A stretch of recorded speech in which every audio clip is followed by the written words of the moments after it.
এদিকে সানা ভাবির বোন মোনা অনেক সময় ধরে রুদ্রকে দেখেই চলেছে। শুধু তাই নয়, এরম একটা ড্যাশিং স্মার্ট হট ছেলের সাথে কিভাবে ফ্লার্ট করা যায় সেটাই ভেবে চলেছে। সারাক্ষণ মনের সুযোগ খুঁজে চলেছে কখন রুদ্র একা হবে, আর সেই সুযোগ বুঝে রুদ্রকে তার রূপের জালে ফেলে পটিয়ে নেবে। নিঃসন্দেহে মোনা আগুন সুন্দরী। আমার মতো সুন্দরী মেয়েকে এক পলক দেখার জন্য হাজার ছেলের ভিড় লেগে থাকে, সেখানে আমি নিজে থেকে রুদ্রকে পাত্তা দিতে চেষ্টা করে যাচ্ছি, কিন্তু রুদ্র সেটা তাকিয়েও দেখছে না। অপেক্ষা করতে করতে হঠাৎই মোনা তার অপেক্ষাকৃত সুযোগটা পেয়ে গেল। ওই তো রুদ্র একা দাঁড়িয়ে ফোনে কিছু একটা করছে। এখনই ছেলেটার সামনে গিয়ে কথা বলা চাই। মোনা এক পা দুপা করে রুদ্রের পিছনে এসে গলা খাকড়ি দিল। মেয়েলি সুর শুনে হাতের মোবাইল পকেটে পুরে পেছনের দিকে তাকালো রুদ্র। মোনাকে দেখে তার মধ্যে কোনো ইন্টারেস্ট জাগলো না, তবুও নির্লজ্জের মতো মোনা এগিয়ে গিয়ে হাত বাড়িয়ে বলে উঠল, হেই হ্যান্ডসাম, আমি Mona, nice to meet you. আমি রুদ্র, সেম টু ইউ। বলেই রুদ্র এদিক সেদিক তাকাতে লাগলো।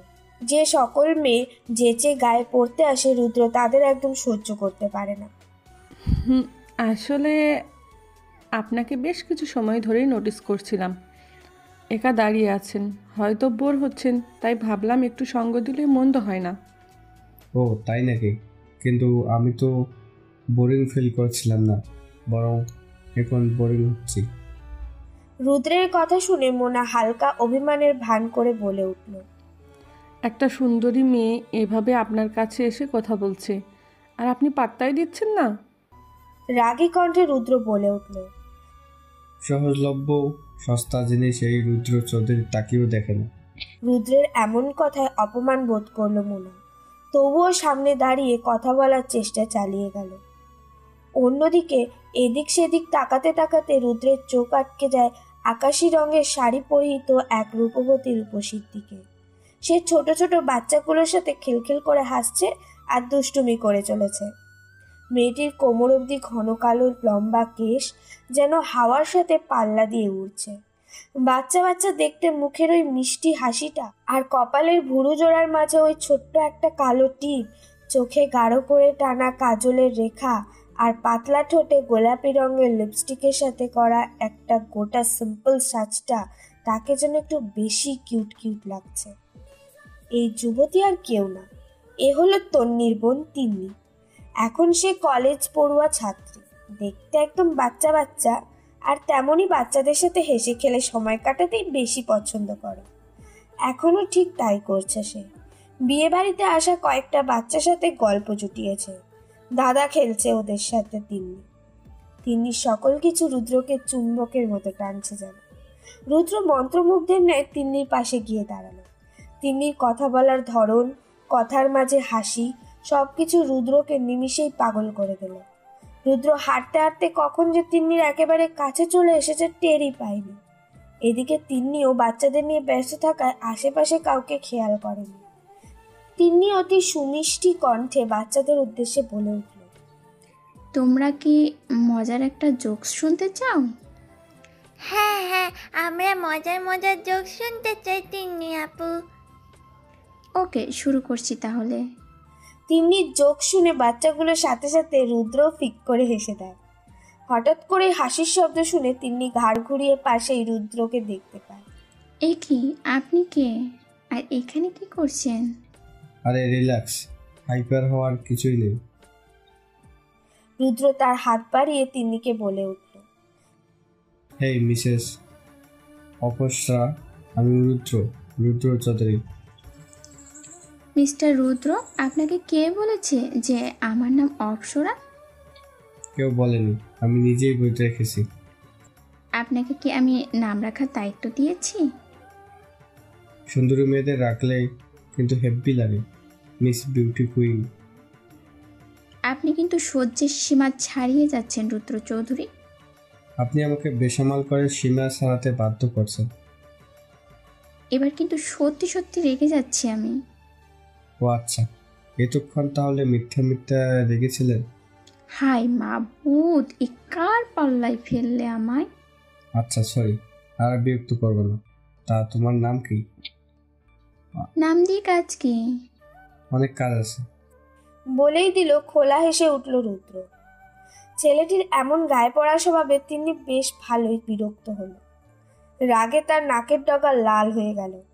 তা দেখে রুদ্র বলে উঠল, আচ্ছা, তোমার নাকের ডগা থেকে লাল রং নিয়ে লিপস্টিক কোম্পানি খুললে আমি রাতারাতি কোটিপতি হয়ে যাব, তাই না? বলো দেখি তো তোমার নাকটা। বলেই তিন্নির নাকের ডগা চেপে ধরল রুদ্র। রুদ্রের এমন আচরণে আহম্মক হয়ে বড় বড় চোখ করে রুদ্রর পানে তাকিয়ে রইল তিন্নি। আচ্ছা ফেসাদে তো পড়া গেল। হে হে, এত হাইপার হচ্ছ কেন শোনা? রুদ্রের এমন হেয়ালিতে রাগে তেলে বেগুনে জ্বেলে উঠল তিন্নি। দেখুন আমার মাথায় আগুন ধরে যাচ্ছে। আপনার বকবাগানি বন্ধ না করলে আমি যে আপনাকে কি করব তা আমি নিজেও জানি না। আমাকে খুন করে দাও, আমি তোমার হাতে খুন হতে চাই। আপনাকে খুন করে জেলে যাবার শখ নেই আমার। তাহলে আমার কারাগারে বন্দি হয়ে যাও তুমি। রুদ্রের আর তিন্নি কথোপকথন দূর থেকে মোনার সব শুনতে পাচ্ছিল। তিন্নির আর রুদ্রের ঢং দেখে মোনার শরীরে আগুন জ্বলে উঠল যেন। মোনা মনে মনে নিজেকে নিজেই চ্যালেঞ্জ করলো। আমি যদি এই রুদ্র চৌধুরীকে না পটিয়েছি তবে আমার নাম মোনা নয়। বলেই রাগে তিন্নিকে কয়েকটা গালাগাল দিয়ে তার মায়ের কাছে চলে গেল। এসব কিছুই দূর থেকে লক্ষ্য করছিল তুর্য, আর মনে মনে সে বেশ মজাই পাচ্ছিল। আর এদিকে মোনাকে রাখতে দেখে ওর আরো বেশি মনটা শান্তি শান্তি লাগছিল, কারণ এই মোনাই হলো একমাত্র কারণ, যে কারণের জন্য আজ এ বাড়ি ছাড়া হলো। মোনা মেয়েটি এমনিতেই ন্যাকা ন্যাকা স্বভাবের ভীষণ, ছেলেদের সাথে ওঠা বসা, এক কথায় চরিত্রহীন। নিজের স্বার্থসিদ্ধির জন্য সে যে কোনো কিছু করতে পারে। দেখতে যথেষ্ট সুন্দর, আর এটা নিয়েই তার অহংকারে যেন মাটিতে পা পড়ে না। এমন একটা মেয়ে যে কি করে ভাবির বোন হতে পারে সেটাই মনে মনে ভাবে তুর্য। ফ্ল্যাশ, আগামী 7 দিনের মধ্যে দাদুর সম্পত্তির ভাগ করে দেওয়ার কথা শুনে গোটার খানবাড়ির ছেলে আর বৌমা মিলে নিজেদের মধ্যে আলোচনা সভা বসিয়ে দেয়। এক্ষেত্রে একমাত্র ফয়জুল খানের নাতবো আর যে স্ত্রী সানার বিন্দুমাত্র আগ্রহ ছিল না। বুড়োটা মনে হচ্ছে ওই ছোট লোক ভিখারিটাকেও সম্পত্তির একটা ভাগ দেবে। একটা বাইরের ছেলে এসে আমাদের সম্পত্তির ভাগ নিয়ে চলে যাবে, এ কি করে সম্ভব বাবা? সম্পত্তি ভাগের আগেই এমন কিছু করতে হবে যাতে সম্পত্তি রেখেই ওই ছোকরা বাপ বাপ করে পালায়। জানো আমার মাথায় না একটা কঠিন বুদ্ধি এসেছে। দাদু ভাই বলেছে আমি আর বড় ভাইয়া আগে যা সম্পত্তি পাবো ওই ছেলেটাও নাকি ততখানি পাবে। জাহানারা ক্রোধে ফেটে পড়েন এ কথা শুনে। মগের মূল্যক নাকি সম্পত্তি দিলে তবেই না পাবে? শুন সূর্য, বহু সহ্য করেছি, আর এক মুহূর্তও না। যেভাবেই হোক ওকে বাড়ি ছাড়া করতেই হবে। এত নির্লজ্জ জীবনেও দেখিনি বাবা। কত মারলাম, কত অপমান অপদস্থ করলাম, না খাইয়ে রাখলাম, তবুও হারামজাদাটাকে বাড়ি থেকে বের করা যাচ্ছে না। দাদু আর হারুন চাচার আশকারা পেয়েই তো আমাদের মাথায় কাঁঠাল ভেঙে খাচ্ছে ছেলেটা। যেহেতু সম্পত্তি ভাগের আর 7 দিন রয়েছে, এই 6 দিনের মধ্যেই এমন কিছু করতে হবে যাতে ওই বুড়োটাই ওকে লাথি দিয়ে বাড়ি থেকে বের করে দেয়। তুমি ঠিক কি করতে চাইছো বলো তো? সময় এলেই জানতে পারবে। সবাই শুধু মোক্ষম সুযোগের অপেক্ষা করো। হ্যাঁ, আমরা তো আগে চুন থেকে পান খসলেই ওকে অত্যাচার গালিগালাজ করেছি, সেসব কিন্তু কিছুই হয়নি। উল্টো দাদুই আমাদের বকাঝোকা করেছে। এবারের প্ল্যানে কিন্তু কোনো ফাঁকফুকর রাখা যাবে না, আগেই বলে দিলাম। বাবা কিন্তু শক্ত হয়ে ওই ছেলের পিছনে লেগে আছে, আর বলেও দিয়েছে এবার তিনি বাড়িতে আর কোনো ঝামেলাই চান না। দেখো দাদার চাল যেন আবার উল্টে না যায়। ঠান্ডা মাথায় সব প্ল্যান করতে হবে, সানা যাতে কিছুই বুঝতে না পারে। ওর তো আবার ওই ছেলেটার জন্য দরদ চুয়ে চুয়ে পড়ে। ধীরে ধীরে সময় যতই এগোচ্ছে বাড়ির পরিবেশ ততটাই শান্ত। তুর্যকে কেউ আর গালিগালাজ মারধর কিছুই করছে না। ছেলেটাও ভালো ভালো খেতে পারছে, ভালোভাবে পড়াশুনো করতে পারছে। দেখলে হারুনের ওষুধের ডোজে কি ভালো কাজ করছে। যেই সম্পত্তি ভাগের কথা বলেছি অমনি ছেলেটিকে সবাই হুজুর মানছে। বলে হাহা করে হেসে উঠলেন ফয়জুল খান। মালিক যদি কিছু মনে না করেন তবে একটা কথা বলতে চাই। আমার কাছে কেন জানি মনে হচ্ছে সামনে ভয়ঙ্কর কিছু ঘটতে চলেছে। সব সময় খারাপটাই দেখে এসেছো তো হারুন, সেই জন্য তোমার মন এরম ভাবছে। তাই যেন হয় মালিক। ছেলেটা অনেক কষ্ট পেয়েছে, এবার যেন একটু শান্তি বিধাতা তাকে দেয়। গভীর রাত সকলেই ঘুমিয়ে গিয়েছে। ঘুম নেই শুধু ফজল খানের চোখে। হারুনের কথাগুলো তাকে খুব ভাবাচ্ছে। সব ওষুধেই সাইড এফেক্ট থাকে না। কিছু ওষুধ আছে যার ইফেক্ট তো ধীরে ধীরে পড়ে, কিন্তু ক্ষতি হয় বিশাল আকার। সামনে কোনো ঝড় এলে সামাল দিতে পারবেন তো তিনি? আর কতদিন তিনি এভাবে আগলে রাখতে পারবেন ছেলেটিকে? এদিকে বয়স বেড়ে যাচ্ছে, আজকাল শরীরটাও ভালো যাচ্ছে না। তার অবর্তমানে যদি ছেলেটিকে কেউ কোনো ক্ষতি করে দেয়। ঝড়ের আগের পূর্বাভাস কিন্তু সবসময় শান্তই থাকে, কিন্তু যখন ঝড় ওঠে তখন তার প্রভাব এতটাই মারাত্মক আর শক্তিশালী হয়ে ওঠে যে তার রেশ কাটিয়ে ওঠাও অনেক কষ্টকর হয়ে যায়। এ ব্যাপারটাও ঠিক তেমনই। খানবাড়ির অবস্থাও এখন ঠিক সেরকম। সবাই প্ল্যান ভাবতে থাকে, কিন্তু কিছুতেই কিছু ভেবে পায় না। এদিকে হাতে আর 4 দিন সময়। এর মাঝে একদিন সানার বোন মোনা আসে দিদির বাড়িতে ঘুরতে। এর আগেও মা মেয়ে আসতো থাকতো, কিন্তু দাদু ফৈজুল খান রুনা বেগমকে বাড়ি থেকে তাড়িয়ে দেওয়ার পর সে আর মেয়ের বাড়িতে আসে না, কারণ দাদু বলেছে উনি বেঁচে থাকা পর্যন্ত যাতে রুনা বেগম আর এ বাড়িতে পা না দেয়। মোনাকে দেখে অবাকের চরম পর্যায়ে পৌঁছে যায় সানা। সে কি মোনা, তুই এখানে? কেন, তোর শ্বশুর বাড়িতে আসা কি নিষেধ নাকি? সেরকম কিছু বলেছি নাকি আমি? না বললেও বোঝা যায় হাব ভাব দেখে। খুব পেকে গেছিস না? আসার আগে একটা ফোনও তো দিলি না। সারপ্রাইজ দিতে চেয়েছিলাম, কিন্তু এখন মনে হচ্ছে তুই সারপ্রাইজড না হয়ে বিরক্ত হচ্ছিস। মোনার হঠাৎ আগমন সানার কাছে মোটেও সুবিধার মনে হচ্ছে না। তবুও মনের কথা মনে চেপে হাসি মুখে গল্প করে চলল মোনার সাথে। অনেকটা পথ জার্নি করে এসেছিস, চলাই হাত মুখ ধুবি। তুই যা, আমি আন্টির সাথে একটু দেখা করে আসি। মোনা এদিক সেদিক তাকিয়ে জাহানারা রুমে চলে যায়। নিজের রুমে জাহানারা বসে বসে টিভি দেখছিল। হঠাৎই মোনা বলে উঠল, আন্টি আসবো? হঠাৎ পরিচিত কণ্ঠস্বর শুনে জাহানারা টিভি বন্ধ করে খুশিতে গদগদ হয়ে উঠে দাঁড়ালেন। আরে আসবে না মানে? তোমার জন্যই তো এত আয়োজন, তুমি না এলে কিভাবে হবে? বলেই মোনার গলা জড়িয়ে ধরল জাহানারা বেগম। ইকবাল খান বিকেলে বাসায় ফিরে মোনাকে দেখে বেশ বিরক্তি প্রকাশ করলেন। ইকবাল খান জাহানারাকে ডেকে প্রশ্ন করলেন, এই লাফাঙ্গা ফালতু মেয়েটা এ বাড়িতে কি করছে জাহানারা? আমি ওকে এ বাড়িতে এনেছি। এই মেয়ের সাথে তোমার কি কাজ? একে দিয়েই সকল অসাধ্য সাধন করব আমি। এই মেয়েকে দেখলেই তো বাবা রাগে অগ্নিশস্য হয়ে যাবেন। তোমার মনে নেই মোনার মা সেবার কি করেছিল? সবই মনে আছে, কিন্তু এরম সস্তা মেয়ে ছাড়া প্ল্যান যে সাকসেসফুল করা যাবে না। এদিকে মোনা বাড়ির চারপাশে নজর বোলাচ্ছে, ঘুরে ঘুরে সবকিছু দেখে চলেছে। হঠাৎই মোনার তুর্যের সাথে দেখা হয়ে যায়। আরে তুর্য, বহুদিন বাদে দেখা, কেমন আছো? মোনাকে দেখেই তুর্য সাইড কেটে থাকার চেষ্টা করলো, কারণ এই মেয়ে জীবনে বহুবার তাকে হেনস্থা করেছে।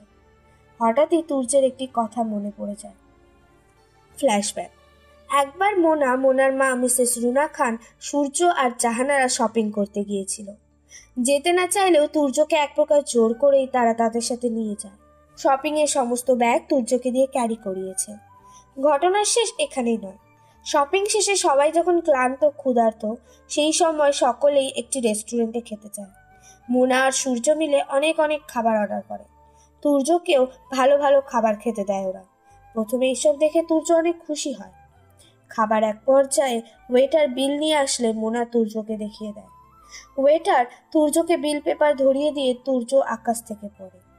এত টাকা সে জীবনে একসাথে চোখেও দেখেনি। শোনো তুর্য, আমাদের বিলগুলো কাইন্ডলি দিয়ে দিও প্লিজ। আমরা চলে যাচ্ছি, আমাদের আরও অনেক শপিং করা বাকি আছে। মা, মনা আপু আমাকে বিল দিতে বলেছিল, এত টাকা আমি কোথায় পাবো? তুই বিল কোথায় পাবি সেটা কি আমি জানি? যেমন খাবার গিলেছিস তেমন বিল দিয়ে চলে আয়। সবাই হো হো করে হাসতে হাসতে অসহায় তুর্যকে ফেলে চলে আসে। নিরুপায় তুর্য কেঁদে দেওয়ার উপক্রম। হঠাৎই সেখানে তন্নি উপস্থিত হয়ে তুর্যকে সেদিন বাঁচিয়ে দিয়েছিল আর বলেছিল, এই মেয়েটা থেকে সবসময় দূরত্ব বজায় রেখে চলবে। এদের মিষ্টি কথায় আর ভিজবে না তুমি তুর্য। কি হলো তুর্য, কোথায় হারালে? মোনার কথায় তুর্যের হুঁশ ফিরে।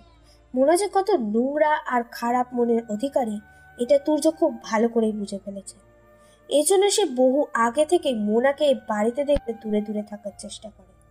মোনাকে সাইড কাটিয়ে চলে যেতে নেয় তুর্য। অমনি মোনা তুর্যের হাত খপ করে ধরে ফেলে। হাত ছাড়ো। কোন সাহসে আমার হাত ধরেছ তুমি মোনা? আরে আরে, কোথায় পালাচ্ছ? চলো দুজনে মিলে একটু গল্প করি। কোন সাহসে তুমি হাত ধরেছ মোনা? সরি, আমার কাজ আছে, আমি তোমার সাথে কোনো গল্প করতে পারবো না। আমার থেকে পালানো কি এতই সহজ তুর্য শোনা? সময় মতো ঠিক জালে তুলে ফেলবো। তুর্য বাইরে এসে বাড়ির সামনের বাগানের বেঞ্চিতে বসে বসে মোনার কিছু নোংরা কাজের স্মৃতিচারণ করছে। তুর্যদের কলেজের সবচেয়ে উচ্ছৃঙ্খল খারাপ ছেলেটির নাম ছিল ঈশান। তুর্য একদিন খুব সকাল সকাল কলেজে চলে গিয়েছিল।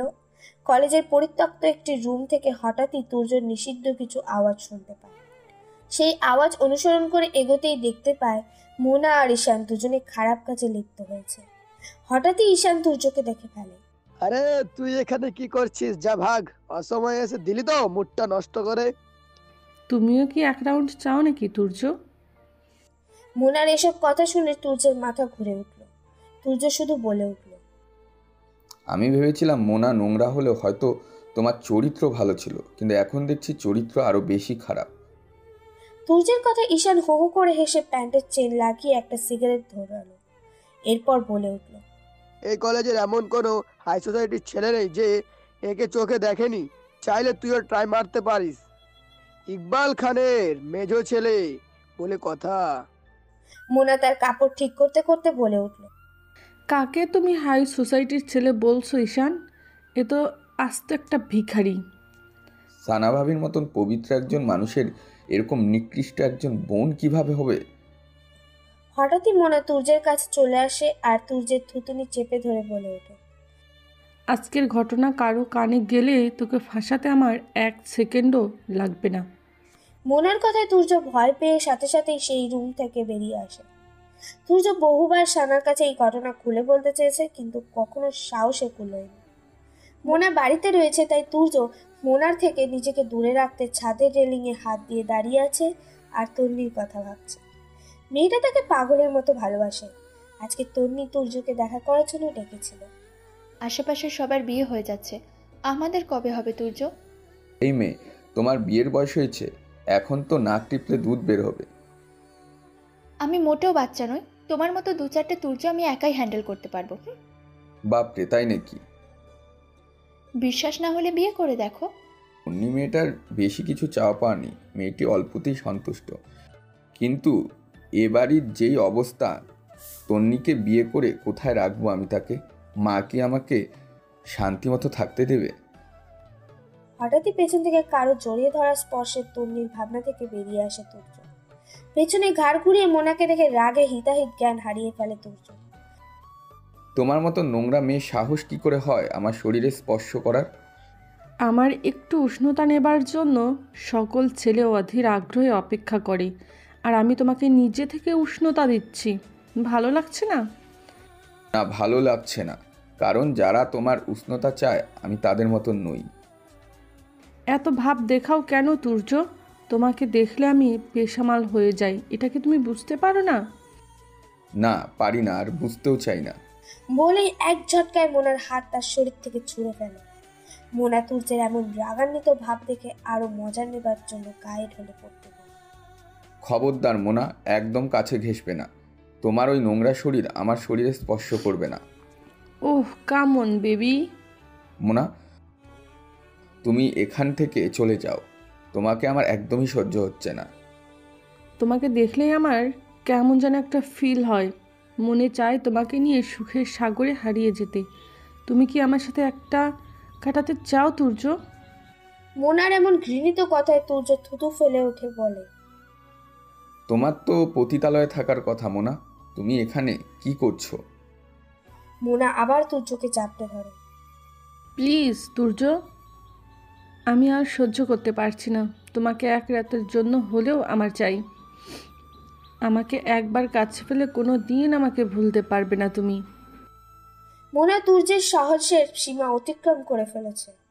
তুর্য নিজের রাগ সামলাতে না পেরে মোনার গালে কষিয়ে এক চড় মেরে দেয়। How dare you!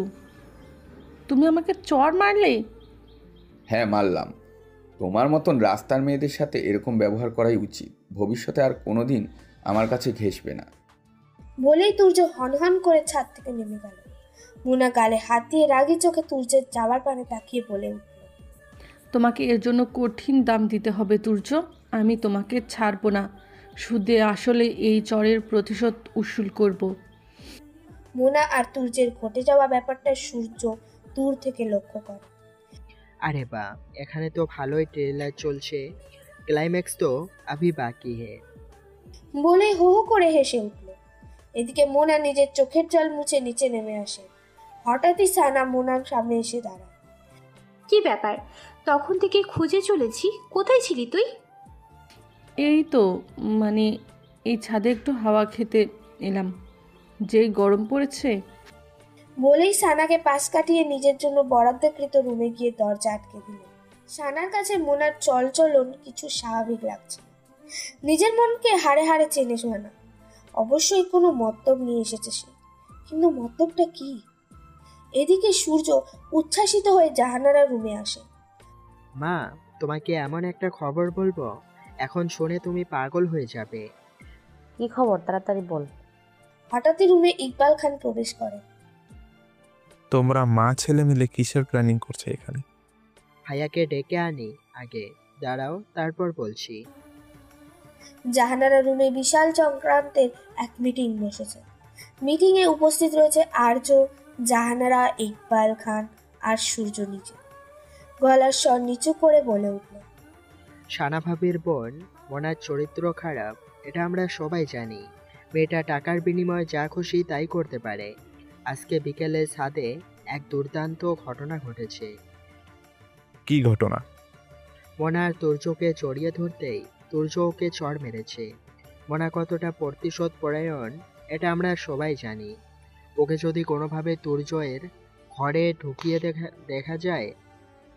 এসব কি বলছিস তুই? এর সাথে খানবাড়ির মান সম্পর্ক মিশে আছে। না না, যে কিছুতেই সম্ভব না। সানার একটা মান সম্মান আছে যে বাড়িতে, আর মুনা আর নিজের শালি। আমার মাথায় এক দারুণ বুদ্ধি এসেছে। বলেই সকলের কানের কাছে এসে ফিসফিস করে বুদ্ধি শেয়ার করতে সকলে এক বাক্যে রাজি হয়ে গেল। এদিকে বাড়ির পরিবেশ একদম শান্ত। সানা মনে মনে ভাবছে। হারুন চাচা সানাকে সান্ত্বনার বাণী শুনিয়ে নিজের কাজে চলে গেলেন। বাড়ির প্রত্যেকটা মানুষ এত ভালো কি করে হতে পারে? মনটা সারাদিন কুকাইছে, বাম চোখের পাতাটিও থেকে থেকে নড়ছে। এ কোন নতুন বিপদ সামনে আসতে চলেছে? কি ব্যাপার বড় বউ, এখানে দাঁড়িয়ে দাঁড়িয়ে কি ভাবছো? চাচা, বাড়ির মানুষগুলোকে কেমন যেন সন্দেহজনক মনে হচ্ছে আমার। সম্পত্তির ভাগের আর বেশি দিন সময় নেই। ওরা যদি তুর্যের কোনো ক্ষতি করে দেয়? তুমি অযথা ভয় পাচ্ছ বড় বউ, কিছু হবে না। ওপরে একজন আছে রে মা, যে সব দেখছে।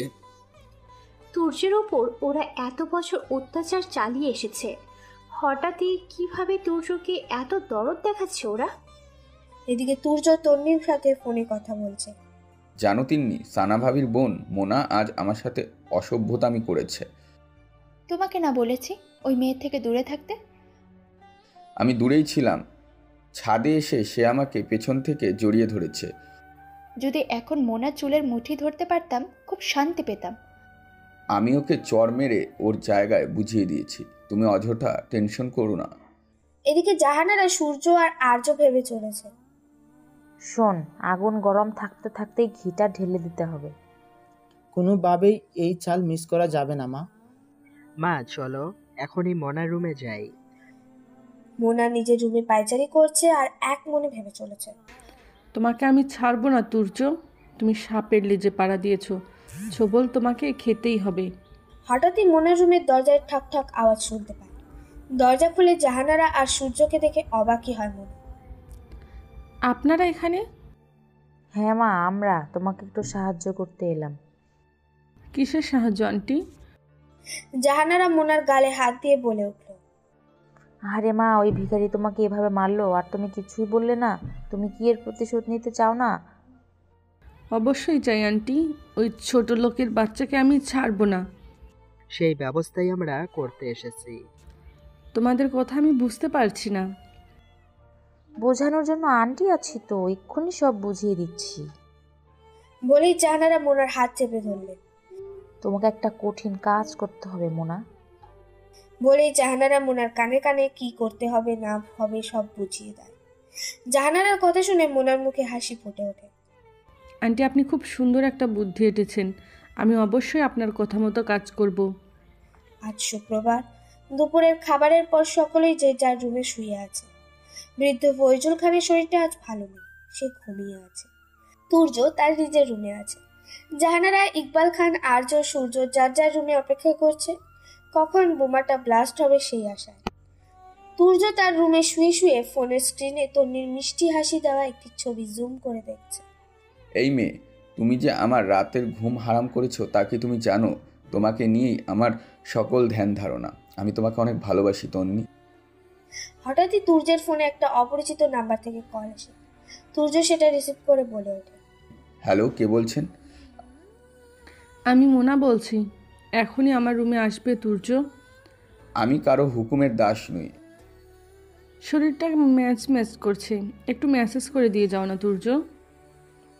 তোমার শরীরে আমি কেন মেসেজ করব? তুমি ভালোই ভালোই না আসলে তোমার প্রাণের দাদু আমার রুমের পাশেই গভীর ঘুমে আচ্ছন্ন হয়ে আছে। বালিশ চাপা দিয়ে দিব নাকি? ফয়জুল খানের কথা মনে পড়তে ভয় পেয়ে যায় তুর্য। তুর্য কাকুতি মিনতি করে বলে ওঠে, না মোনা, প্লিজ, তুমি দাদা ভাইয়ের কোনো ক্ষতি করবে না। আমি তোমার কথা মতন সব করব। সোজা আঙুলে ঘি না উঠলে আঙুল কিভাবে বাঁকা করতে হয় তা আমার ভালোই জানা আছে। বলেই শয়তানি হাসি দিল মোনা। একটু পরেই মোনার ঘরের দরজায় নক করলো তুর্য। দূর থেকে তুর্যকে দেখে চিন্তায় পড়ে গেল সানা। এই অসময়ে মনার ঘরে তুর্যের কি কাজ? আর তুর্য তো মনাকে দেখতেই পারে না, তাহলে মোনার রুমেই বা কেন যাচ্ছে? আর্যের ডাকে সানা তার মনের সকল ধারণা ফেলে নিজের রুমে চলে গেল। মোনা দরজা খুলতে খুলতে তুর্যকে বলে উঠল, এসেছো তুর্য? তাহলে আমার দাদা ভাইকে কিছু করে দাওনি তো তুমি? আরে বাবা, না, কিছুই করিনি। আর তাছাড়া ওই বুড়োকে দিয়েও আমার কোনো কাজ নেই। বলেই নিজের গায়ে জামা ধীরে ধীরে খুলতে লাগলো। এ কি করছো মোনা? কাপড় কেন খুলছো? আরে রিল্যাক্স, কিছুই করব না। তোমাকে কাপড়ের উপর দিয়ে কি এত ভালোভাবে মেসেজ করা যায় নাকি? বলে উপর হয়ে শুয়ে বলে উঠল, তোমার পিছনের টেবিলের উপর খাতায় এক এক করে সব লেখা আছে। ওখানে যা যা লেখা আছে একদম তাই তাই করবে, না হলে আমি সবাইকে চিল্লিয়ে ডাকবো এই রুমে আর বলবো তুমি আমার সব কাপড় খুলেছো, আমার সাথে জোর করে অসভ্যতামি করার চেষ্টা করেছো। তখন সবাই তোমার কি হাল করবে বুঝতে পারছো তো? প্লিজ এরকম কিচ্ছু করো না। হ্যাঁ, আমি তোমার সকল সত্ত্বে মানতে রাজি। তাহলে শুরু করো। তুর্য নিজের ইচ্ছার বিরুদ্ধে মোনার শরীর টিপতে শুরু করে আর বারবার পেছনের টেবিলের খাতা দেখে আসে। হঠাৎ তুর্যর খাতায় এমন কিছু দেখতে পায় যা দেখে তার মাথা ঘুরে ওঠে। মোনা, আমি এই কাজ করতে পারবো না। তাহলে আমি চিল্লিয়ে বাড়ির মানুষ জড়ো করি, কি বলো? আর তোমার প্রেমিকা যখন জানবে তুমি একটা মেয়ের ঘরে ঢুকে তার সাথে অসভ্যতামি করেছো, তখন সে কি আর তোমাকে ভালোবাসা দেবে তুর্য সোনা? তন্নির কথা ভাবতেই তুর্যের বুক ধক করে ওঠে। তন্নি তুর্যকে মেয়েলি ব্যাপারে খারাপ জানাবে, এটা তুর্য কোনোদিনও সহ্য করতে পারবে না। আজ পর্যন্ত তুর্য কোনো মেয়ের দিকে খারাপ নজরে তাকায়নি। তুর্য সকল ভাবনা ফেলে মনে মনে বলে ওঠে, ইয়া আল্লাহ, এই পাপ থেকে, এই বিপদ থেকে তুমি আমাকে উদ্ধার করো। ম্যাসাজ ক্রিম দিয়ে তুর্য খুব ভালোভাবে মোনার শরীর ম্যাসাজ করছে। তুর্যের হাতের উষ্ণতায় মোনার খুব আরাম লাগছে। মোনা চোখ বন্ধ করে তুর্যের ম্যাসাজ উপভোগ করছে আর মনে মনে ভাবছে, সামান্য জড়িয়ে ধরার জন্য তুই আমার গালে চর মেলেছিলি না? সেই চরের হিসেব শুধু আসলে ফেরত দেব তোকে। সারা শরীর ম্যাসাজ করার পর তুর্যর পেছনের টেবিলের ওপর থাকা খাতা হাতে নেয়। সেখানে লেখা মিনার ইনার ওয়্যার খুলে বুকে ম্যাসাজ করতে হবে। সেই লেখা দেখে তুর্যের মাথা ঘুরে যায়। এসব তুমি কি লিখেছো মোনা? আমার দ্বারা এই কাজ কখনো সম্ভব না। ঠিক আছে, করো না। তাহলে আমি এইভাবেই চিল্লাই আর সবাইকে ডেকে বলি যে তুমি আমার ঘরে ঢুকে আমার উপর জোর জবরদস্তি করেছো। মোনার কথায় তুর্য প্রচুর ভয় পেয়ে যায়। ঠিক আছে মোনা, আমি করছি। তুর্য না চাইতেও মোনার ধুমকিতে মোনার ইনার খুলে বুকে হাত দেয় আর সাথে সাথে মোনার চিৎকার করে কেঁদে ওঠে। প্লিজ হেল্প, কে কোথায় আছো, আমায় বাঁচাও প্লিজ। বলেই দ্রুত গায়ে টাওয়াল জড়িয়ে বাইরে বেরিয়ে আসে। এদিকে মোনার এমন অবস্থা থেকে তুর্য ভয়ে অস্থির হয়ে যায়। আসন্ন বিপদের কথা ভাবতেই তুর্যের চোখের কোণে ভয়ে জল জমে যায়। জমা যায়। এদিকে মোনার চিল্লানোর শব্দে বাড়ির প্রত্যেকটি সদস্য ড্রয়িং রুমে ভিড় করে। কি ব্যাপার মনা, তোর এই অবস্থা কেন? আর তুই এইভাবে কাঁদছিস কেন? বলেই একটা কাপড় দিয়ে সানা মোনার শরীর ঢেকে দেয়। কি হয়েছে মা, এভাবে কাঁদছো কি জন্য? সব খুলে বলো। কান্নার চোটে কথাই বলতে পারছে না মোনা। আন্টি, ওই তুর্য ভাইয়া। বলেই কান্নায় ভেঙে পড়লো মোনা। কি করেছে এই ছোট লোকের বাচ্চাটা? টুলু ভাই, তুর্য জোর করে আমার রুমে ঢুকে আমাকে রেপ করার চেষ্টা করেছে। মোনার কথা শুনে সকলেই অবাক হয়ে যায়। তোর মাথা ঠিক আছে? কি বলছিস সব আবোল তাবোল? আমি মিথ্যে বলছি না আপু। তুর্য অনেকদিন ধরেই আমাকে খারাপ প্রস্তাব দিয়ে আসছে। আমি অনেকবার ওকে সাবধান করেছি। তুর্যের সম্পর্কের এ ধরনের কথা অবিশ্বাস্য, কিন্তু মোনার কান্নাও মিথ্যে বলা মনে হচ্ছে না। এদিকে ফয়জুল খান ঘুম ভেঙে কোনো মতে উঠে এসে জিজ্ঞেস করল, হয়েছে কি? এখানে এত চিৎকার চেঁচামেচি কিসের? আসুন বাবা আসুন, এসে দেখে যান আপনার আদর নাতির কুকীর্তি। কি বলছো যাতা বৌমা? যাতা নয় বাবা, এই রাস্তার ছোট লোকটা আজ এইখান বাড়ির সম্মান নষ্ট করেছে। এই মেয়েটিকে শ্লীলতাহানি করার চেষ্টা করেছে। কেউ বিশ্বাস করি না তুর্য এই কাজ ভুলেও করতে পারে না। দেখলে তোমরা সবাই, আমি আগেই বলেছিলাম ভাইয়ার চরিত্র ভালো না। কলেজেও সেদিন সে একই কাজ করেছিল, কিন্তু তোমরা কেউ আমার কথা বিশ্বাস করনি। দেখলে তো আজ তার আসল রূপ। জানোয়ারের বাচ্চাটা কোথায় লুকিয়ে আছে? শোন মোনা, তোমার আর তোমার মায়ের কীর্তি আমাদের কারো কাছে অজানা নয়। তোমাদের মিথ্যে বলতে এক সেকেন্ডও সময় লাগে না। কিসের ভিত্তিতে আমার নাতি সম্পর্কে এই ধরনের কথা বলছো তুমি? আমি সত্যি বলছি দাদু, আর আমার কাছে প্রমাণও রয়েছে। তুর্য তোমাকে এতদিন বিরক্ত করছে, খারাপ প্রস্তাব দিচ্ছে, তুমি কাউকে জানাওনি কেন এ কথা? আমি জানাতে চেয়েছি দাদু। তুর্য আমাকে হুমকি দিয়ে বলেছে এই কথা আমি কাউকে বললে তুর্য ছানাপুর ক্ষতি করে দেবে। হঠাৎই ড্রয়িং রুমে তুর্য এসে উপস্থিত হয়। মোনার কথায় প্রতিবাদ করে বলে ওঠে, এই মেয়ে সবকিছু বানিয়ে বানিয়ে বলছে, সব মিথ্যা, আমি কিচ্ছু করিনি। তুই কিচ্ছু না করলে একটি মেয়ে এমনি এমনি তোর নামে নোংরা নালিশ কি জন্য দেবে? বিশ্বাস করো মা, মোনা আপু অনেকদিন ধরে আমাকে নানা ধরনের কুপ্রস্তাব দিয়ে আসছে। আজও দাদুকে খুন করে দেবে বলে আমাকে ব্ল্যাকমেইল করেছে। চুপ করে থাকবে, একদম বেয়াদব ছেলে। একটা মেয়ে তোকে ব্ল্যাকমেল করে আর তুই তামাশা দেখছিস? দুধের বাচ্চা তুই। যদি সব কিছুর প্রমাণ পাই না, একদম হাজতে ঢুকিয়ে ছাড়বো। খান বাড়ির ড্রয়িং রুমে চিল্লাচিল্লির শব্দে আশেপাশের মানুষ সহ তন্নির পুরো পরিবার এসে হাজির হয়। এই ছেলেটির চরিত্র মোটেও ভালো নয়, আমার কাছে সকল প্রমাণ রয়েছে। বলেই হাতের মোবাইলে থাকা একটি ভিডিও সকলের উদ্দেশ্যে চালিয়ে দিল। ভিডিওটিতে দেখা যাচ্ছে তুর্য মোনার রুমে ঢুকে মোনার বুকে হাত দিচ্ছে। তন্নি দৌড়ে এসে মোনার হাত থেকে ফোন কেড়ে নিয়ে ভিডিওটি দেখতে থাকলো। বিশ্বাস করো তন্নি, আমি কিচ্ছু করিনি, এখানে আমার কোনো দোষ নেই। দেখলি তো মা, আগেই বলেছিলাম কে বিশ্বাস করিস না। এখন হাতে নাতে প্রমাণ পেলি তো। আমি এসব বিশ্বাস করি না, এসব চক্রান্ত, সব সাজানো। তোর কি বিশ্বাস হয় তুর্য সত্যি ওই নোংরা মেয়েটার কাছে গিয়েছে? তন্নির বেগতিক অবস্থা দেখে তুর্য কেঁদে উঠল। তোমরা তো আমার কথা বিশ্বাস করো, আমাকে কঠিনভাবে ফাঁসানো হয়েছে, আমি কিচ্ছু করিনি। কাঁদতে কাঁদতে তুর্য মাটিতে হাঁটু গেড়ে বসে কাঁদতে থাকলো। সানা তুর্যের কাছে এগিয়ে গিয়ে বলে উঠল, আজকের এই দিন দেখার জন্যই কি তোমাকে ছোট ভাইয়ের স্থান দিয়েছিলাম তুর্য? এভাবে বিশ্বাসঘাতকতা করে আমাদের অবস্থান ভাঙালে, এই প্রতিদান দিলে তুমি আমাকে। ভাবি, সারা দুনিয়ার মানুষ ভুল বুঝলেও তুমি তো আমাকে ভুল বুঝো না। আমি সহ্য করতে পারবো না। জাতপাতের ঠিক না থাকলে এমন চরিত্রহীন হওয়া অস্বাভাবিক কিছুই নয়। আজ এই মুহূর্তে তুই এই বাড়ি থেকে চলে যাবি। আমরা তোর চেহারাও দেখতে চাই না আর। তোকে আমি একদম ছোট বয়সে রাস্তা কুড়িয়ে এনেছিলাম। বাড়ির প্রত্যেকটি সদস্যর কথার গণ্য না করে তোকে কোলে পিঠে করে মানুষ করেছিলাম। এই বাড়ির মেজ ছেলের সম্মান তোকে দিয়েছিলাম আমি। কখনো বুঝতে দিইনি তোকে যে আমরা তোর কেউ নয়, কিন্তু তুই ঠিক তা প্রমাণ করেই ছাড়লি। আসলে সত্যি কথা কি জানিস? দাদু, তুমি ভুল বুঝো না, আমাকে মিথ্যা ফাঁসানো হয়েছে। পরই হয়, পর কখনো আপন হয় না। তুই এই বাড়ি থেকে দূর হয়ে যা। তোর মতো কোলাঙ্গার আমি আমার চোখের সামনে দেখতে চাই না।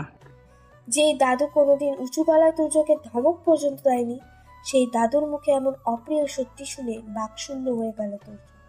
তার মানে বাড়ির সকলে এতদিন যা যা বলে এসেছে সবই সত্যি? আমি এ বাড়ির কেউ নই, আমি এ বাড়ির পালিত সন্তান।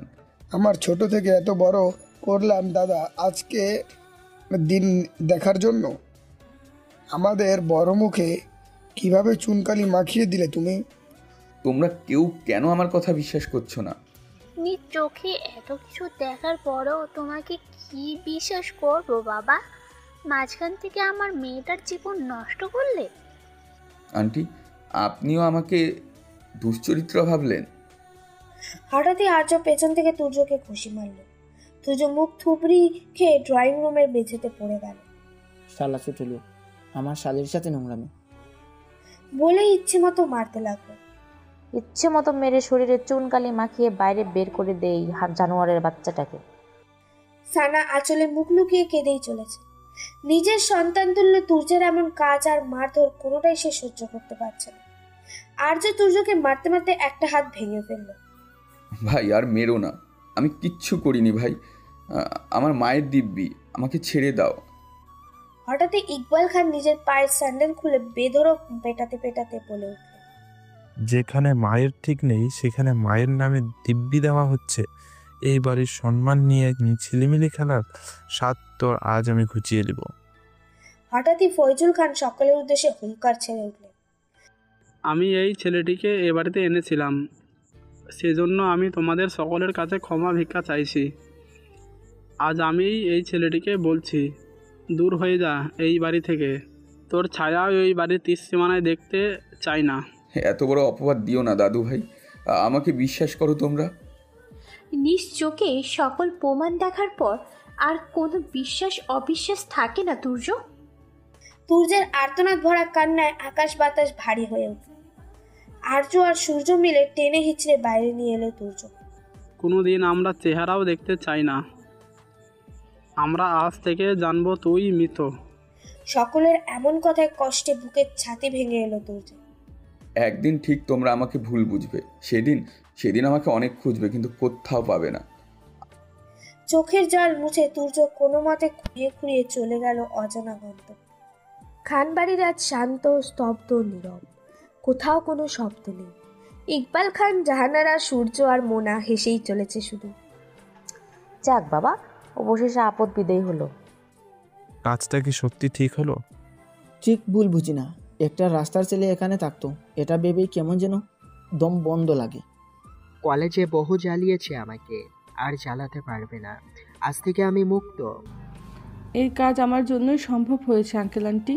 দয়া করে আমার ব্যাংক অ্যাকাউন্টে মোটা অঙ্কের একটা অ্যামাউন্ট পাঠাবেন, না হলে মুখ খুলতে কিন্তু বেশি সময় নেব না। এদিকে তুর্য কোথায় যাবে, কি করবে কিছুই ভেবে পাচ্ছে না।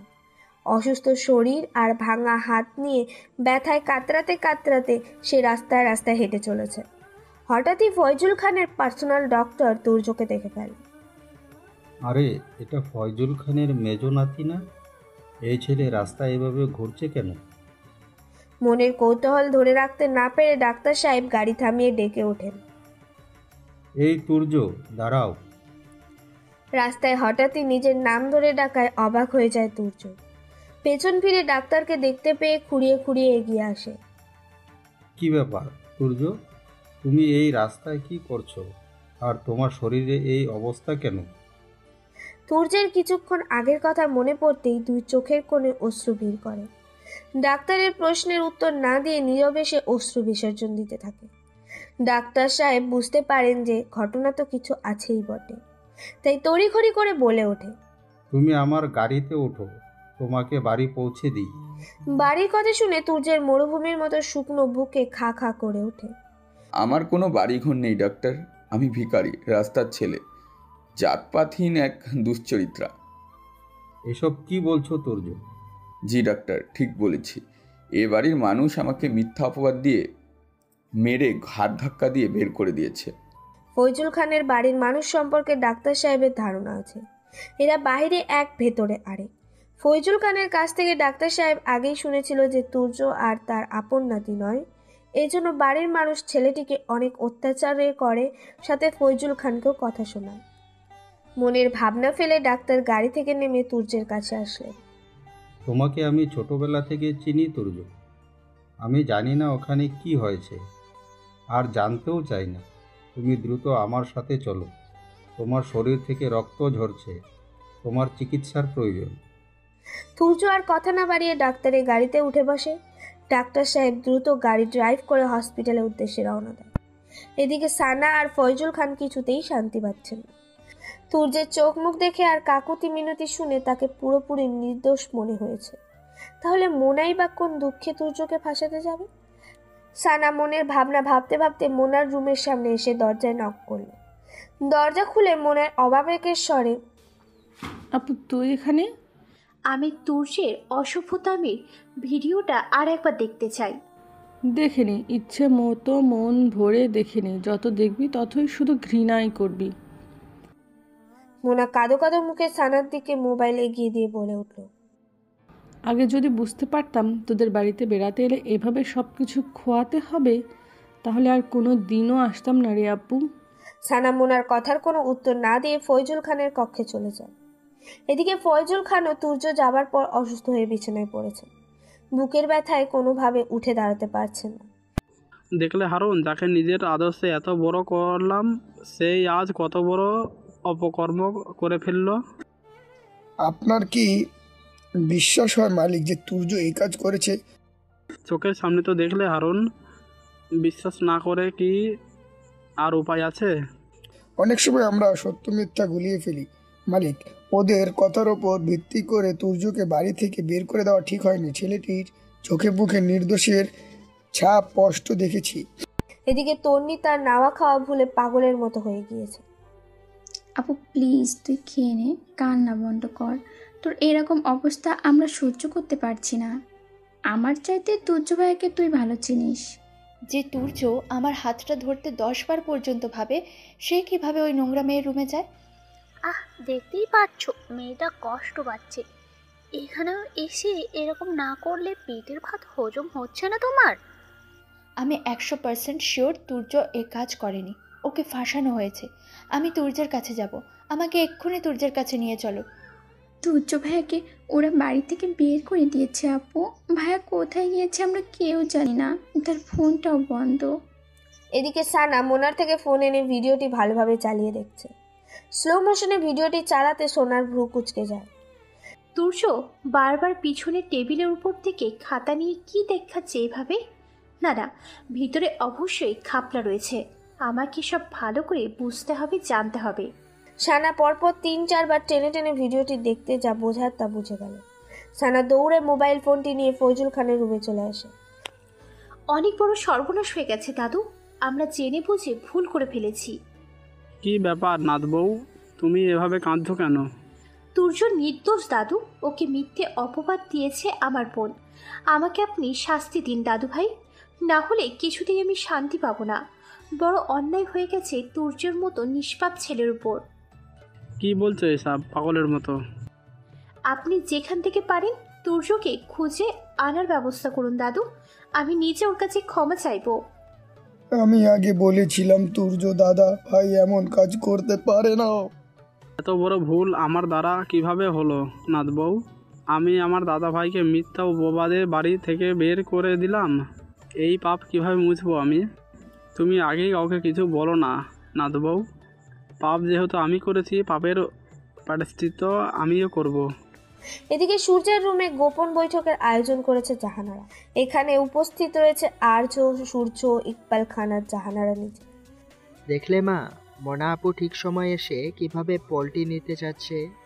আগেই বলেছিলাম এসব 2 টাকার মেয়েকে এত বড় প্ল্যানে সামিল করো না। শুনলে না আমার কথা? এত কথা বলার সময় এখন না। বাবা যেহেতু সম্পত্তি লিখেই দিচ্ছে, তবে আমরা মোনাকে কিছু টাকা দিয়ে মুখ বন্ধ করে রাখবো, ব্যাস। এই মেয়ে 2 দিন পর যে আমাদের ব্ল্যাকমেইল করে আবার মোটা অঙ্কের টাকা দাবি করবে না, তার কি গ্যারান্টি? রাস্তার ময়লা সাফ করে ফেলাই উত্তম মা। এসব নিয়ে তুমি ভেবো না। ওই নর্তকী মোনাকে কিভাবে পথ থেকে সরাই, সময় এলে দেখতে পাবে। মেয়েটাকে এখন কিচ্ছুটি বুঝতে দেওয়া যাবে না। ওর সাহায্য ছাড়া আপদ বিদায়ও করতে পারতাম না। আপাতত মোনার মুখ বন্ধ রাখতে যা লাগে দিয়ে দাও। জাহানারার কথায় সম্মতি প্রকাশ করে সবাই হাহা করে হেসে উঠল। এই ভিখারিটা থাকলে বিশাল টাকার একটা সম্পত্তি পেয়ে যেত। মাছের কাটার মতো এতদিন ছেলেটা গলায় বিঁধেছিল, এখন অনেক হালকা লাগছে। দরজার বাইরে দাঁড়িয়ে প্রত্যেকটা কথা সানা আড়ি পেতে শুনে ফেলল। এদের সকলের মতিগতি সানার কাছে সন্দেহজনক ঠেকেছিল, আজ সব পরিষ্কার হয়ে গেল তার কাছে। ছি ছি, এটা এত নিকৃষ্ট! সহজ সরল ছেলেটাকে এইভাবে ভাসালো। মনের ভাবনা চিন্তা ফেলে সানা দৌড়ে তন্নিদের বাসায় গিয়ে তন্নিকে ধরে হাউমাউ করে কেঁদে উঠল। আমাকে ক্ষমা করে দে তন্নি, আমার বোনের জন্য তোর তুর্য হারিয়ে গেল। তুর্য নির্দোষ। আমি জানতাম ভাবি, তুর্য কখনো এমন নোংরা কাজ করতে পারে না। আমি খুব ভালো করে চিনি আমার তুর্যকে, কিন্তু সেদিন কেউ বিশ্বাস করেনি আমার কথা। আমরা সবাই তুর্য ভাইয়াকে ভুল বুঝে অনেক কথা শুনিয়ে ফেলেছি। তুর্য ভাইয়া কোথায় আছে ভাবি? আমি নিজে গিয়ে ভাইয়ার কাছে ক্ষমা চাইব। তোমার বোন এই সহজ সরল ছেলেটার এত বড় ক্ষতি কিভাবে করতে পারলো সানা? সাথে আমার মেয়ের জীবনটাও নরক করে দিল। যেভাবেই হোক তুর্যকে এইবারই ফিরিয়ে এনে ওর প্রাপ্য সম্মান ওকে দেওয়া হবে আন্টি। সানা চোখের জল মুছে তন্নিদের বাড়ি থেকে বেরিয়ে এলো। খান বাড়িতে ড্রয়িং রুমে এসে মোনার চেহারা দেখে রাগে হিতাহিত জ্ঞান হারিয়ে ফেলল সানা। কোনোভাবেই নিজেকে কন্ট্রোল করতে পারল না সে।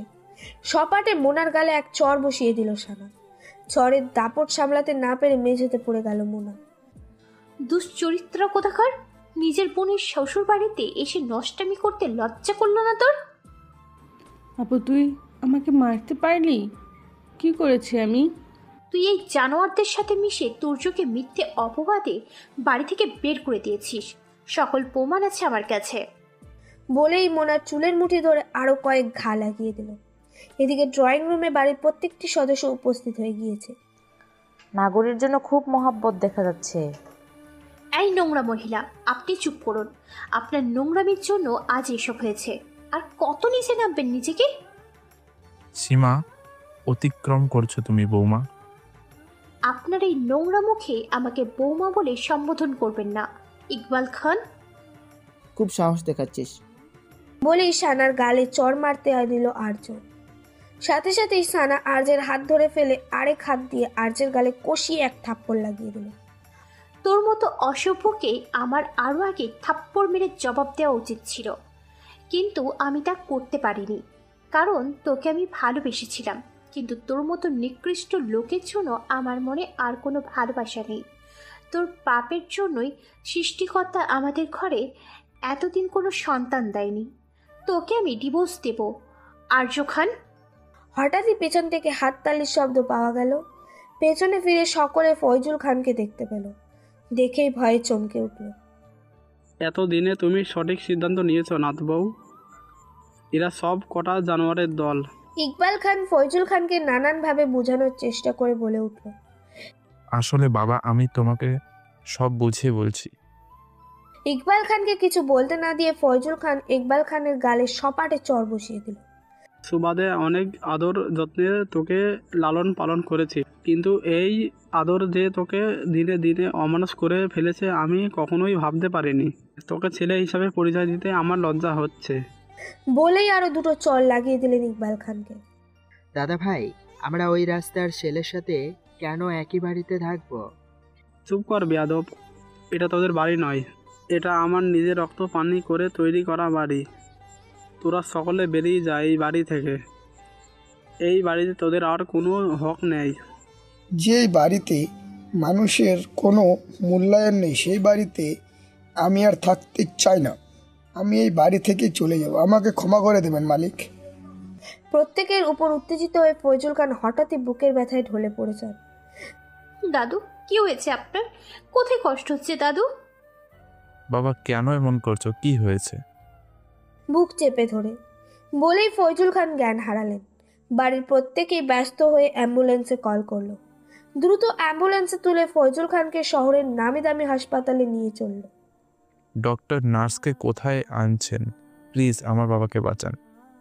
দুজন ওয়ার্ড বয় আর নার্স স্ট্রেচারে তুলে ফেললো ফয়জুল খানকে। ইমার্জেন্সি রুমে দ্রুত পাঠালো ফয়জুল খানকে। মিনিট 30 পর বিমর্ষ মুখে একজন ডক্টর বেরিয়ে এলেন। Sorry mister Iqbal Khan, your father is no more. Faizul খানের মৃত্যুতে সকলেই নির্বাক হয়ে রইল। তুমি এভাবে মরতে পারো না বাবা, আমরা ভুল করেছি, আমাদের ক্ষমা না করে তুমি মরতে পারো না। সানার কান্নায় হাসপাতাল ভারী হয়ে উঠল। কোনো মতেই তাকে থামানো যাচ্ছে না। সকলেই তুর্যের নাম্বারে কল করলো, কিন্তু কোনোভাবেই তুর্যের ফোনে কল ঢুকলো না। হাসপাতাল থেকে সকল ফর্মালিটিস কমপ্লিট করে লাশ আনতে আনতে দুপুর পেরিয়ে গেল। খান বাড়িতে উপস্থিত হয়েছে নিকট আত্মীয় সহ হাজার হাজার মানুষ। সমস্ত ঘটনা জানার পর প্রত্যেকেই জাহানারা আর ইকবাল খানকে থুতু ছিটালো। বহুদিন বাদে রুনা খান এ বাড়িতে পা রাখলো। রুনা খানকে দেখে সানা মুখ সরিয়ে অন্যদিকে উঠে গেল। কেমন মেয়ে পেটে ধরেছিলাম, আল্লাহ ভালো জানে, নিজের মাকেই মুখ ঝামটা দেখায়। ফয়জুল খানকে গোসল করিয়ে কাফনের কাপড় পরানো হলো। সানা, হারুন চাচা আর ইকবাল খান ছাড়া কাউকে তেমন কাঁদতে দেখা গেল না। এদিকে একদিকে তুর্যকে হারানোর বেদনা, অন্যদিকে নিজের আপন দাদুর মতো ফয়জুল খানকে হারিয়ে তন্নি ভাষা হারিয়ে ফেলল। কোনোভাবেই সে কান্না থামাতে পারছে না। দাদু বেঁচে থাকলে তুর্যকে ফিরিয়ে আনতে পারতো। যেখানে দাদু নেই সেখানে তুর্য কিভাবে ফিরবে বলো? তন্নি তার ফেসবুক অ্যাকাউন্ট থেকে সকলের অবগতির জন্য একটি শোক স্ট্যাটাস দিল।